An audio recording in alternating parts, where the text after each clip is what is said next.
toute la rédaction à ton 06. Tout le monde. Pour pouvoir t'appeler à longueur de journée. Mon nom est Maxime Daridan, je suis délégué pluralisme et diversité BFM RMC. Ma première mission, c'est de tenir compte des impératifs des antennes. Donc c'est tout à fait possible en soirée. On parle de Marion Maréchal et Gabriel Attal. D'accord. Ouais. De leurs choix, de leurs envies de nouveaux formats, de leurs envies de débat, de leurs envies d'invitation, pour faire au mieux et faire en sorte que ça s'accommode des règles qui s'appliquent pour le coup à l'ensemble des chaînes de télévision et de radio. C'est le matin, on arrive avant d'aller se pencher sur les derniers chiffres et les actus du jour à venir.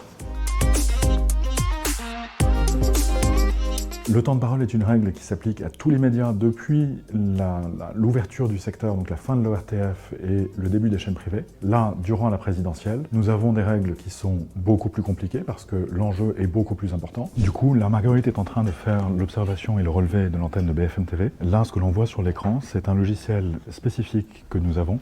En revanche, pour RMC, donc là, Manon est en train d'avancer sur l'antenne d'RMC. Le relevé se fait à la main, sur les piges antennes, avec un tableau Excel à côté. Tu as vu la séquence? Non, j'ai pas vu la séquence. Nous devons respecter l'équité entre les candidats, puis l'équité en la respectant au sein de différentes tranches horaires. Donc on ne peut pas corriger le tir pour un candidat la nuit. Et puis, nous allons entrer dans la phase d'égalité, qui est celle que les téléspectateurs connaissent le mieux, c'est-à-dire que nous devons respecter une égalité parfaite entre l'ensemble des 12 candidats à l'élection présidentielle.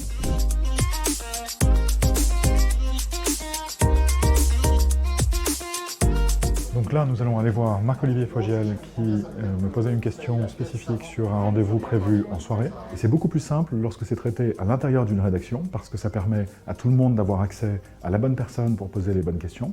Donc, si c'est pas Mélenchon, s'il peut pas S'il peut pas.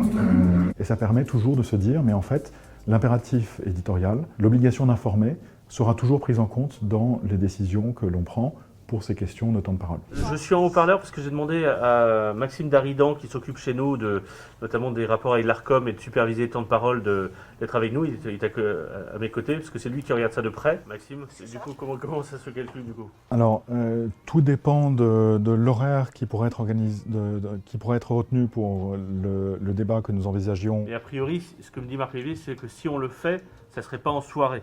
Ça serait plutôt en journée, en tout cas avant 18h. Et donc je passe ma journée à marcher, à appeler, à envoyer des textos, à en recevoir. Je crois que je marche à peu près 8 km par jour à l'intérieur du même bâtiment. Nous sommes en ce moment sous un contrôle continu, ce qui veut dire que toutes les semaines, nous envoyons nos relevés à l'ARCOM, qui les vérifie, les analyse et nous dit en cours de route s'ils ont l'impression que nous traitons bien ou moins bien certains candidats et nous demandent de faire des ajustements. C'est des règles très contraignantes, c'est des règles lourdes. De temps à autre, on aimerait qu'elles soient un tout petit peu plus souples. Mais en contrepartie, ce qui est vrai aussi, c'est que c'est la garantie pour tous les candidats d'avoir accès à un minimum d'antennes. Si une chaîne ne respecte pas le pluralisme, à ce moment-là, il y a une échelle possible de sanctions.